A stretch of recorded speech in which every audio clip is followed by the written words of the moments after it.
This is the bus station surveillance video shown to the jury in Ben Gilmore's trial.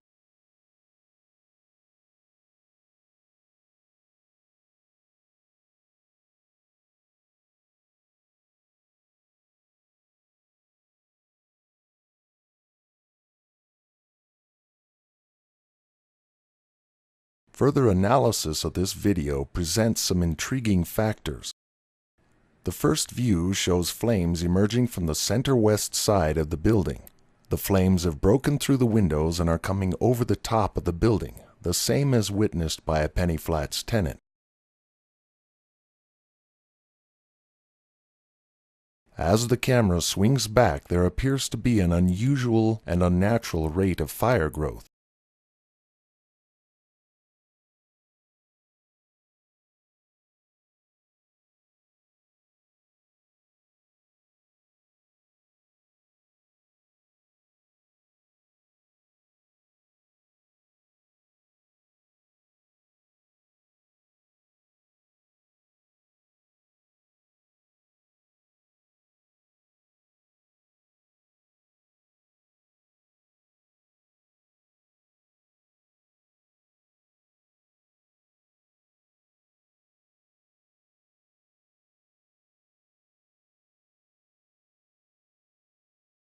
This has occurred in only 4 seconds.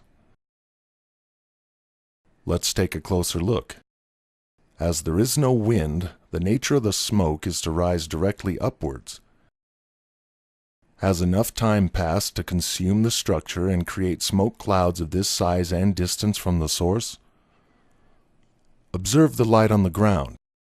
There is a very strong light source coming from the north and south sides not seen just seconds before. Observe these windows.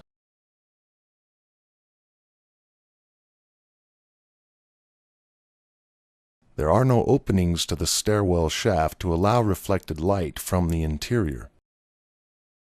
This would indicate the fire has already consumed the building to this point on the north side in only 4 seconds.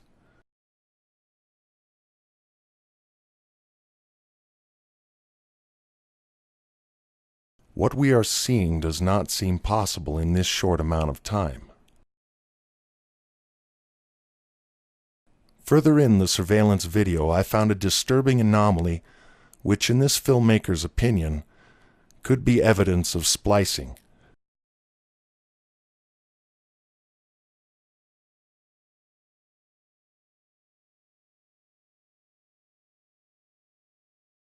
As shown in previous bus station video analysis, that surveillance video was definitely cut.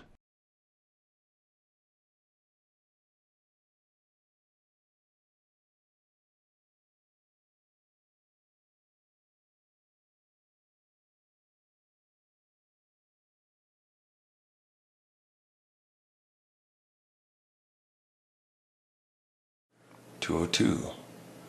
Suddenly they appear up here.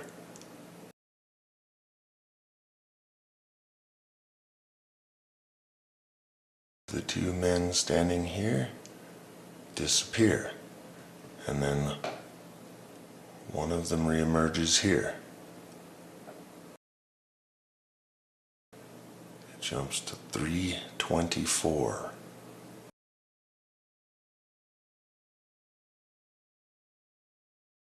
And then it jumps to 332. And then to 337.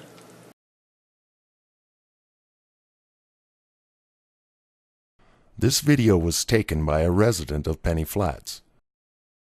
Upon hearing the second explosion, he looks out his window and sees the 3rd floor of Mason Flats on fire, with flames coming through 2 broken center windows. Well, those 2 guys who got arrested the other day. He watches for a moment and observes a man walking slowly and casually across the ground in full firelight. He then enters his roommate's room to find him awake looking out the window. He finds his cell phone and calls 911. 911, what's the address of the emergency? 204 Maple, there is a major fire right next to us in the building being constructed. After making this call, which lasts 1 minute 8 seconds, he then begins filming. A resident 1 floor below him begins filming at roughly the same time.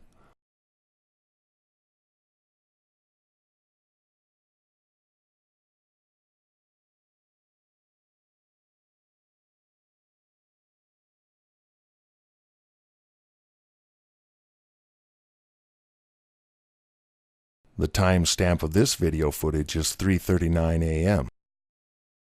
The 911 call log has the upstairs tenant calling in at almost 3:42.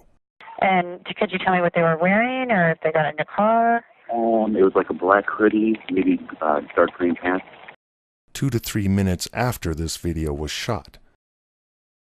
A full 5 minutes after the start of the fire, as shown in the surveillance video.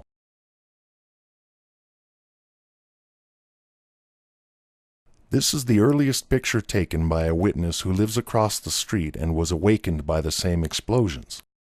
She looks out her window and sees Mason Flats burning. She wakes her husband, a battalion chief with the fire department. He calls 911 while his wife gets his clothes. 3 and 4 are fully involved. Floors 3 and 4. Okay, thank you. Yeah, this is Randy, and I'm the battalion chief.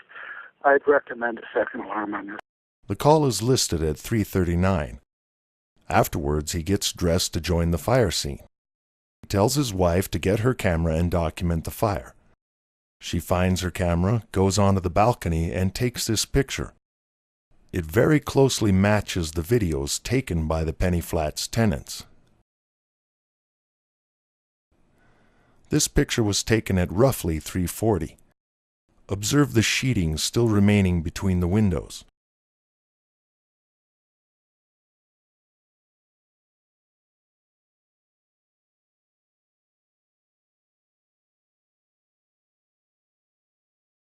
A picture taken roughly a minute later shows the sheeting gone and deterioration in the floor.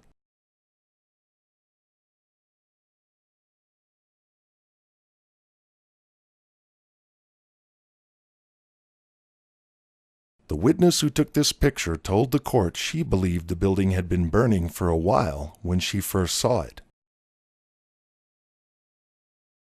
Her husband, the battalion chief, was released from his subpoena to testify. It is strange that the testimony of a professional firefighter, a battalion fire chief, and one of the earliest witnesses to the fire was never heard for the record. As shown in a previous video, the first caller to report the fire called at 3:36:32. The call log was initiated shortly thereafter. When I synced that call to the video, we see there is no fire visible. 911, what's the address of your emergency? Have you guys got a call about a fire on College and Maple? College and Maple? Yes, there's a large fire going on. It's an industrial building. Okay, it's an industrial building on fire. Yes. What's your name? My name's Mark. For investigative purposes, surveillance cameras are synchronized to the atomic clock. So is the 911 emergency call center. Cell tower time data is also synchronized. Unless changed manually, cell phones are factory set to the atomic clock. Incidentally, the atomic clock happens to be located just a few miles north of Fort Collins. How can there be so many discrepancies in the time record?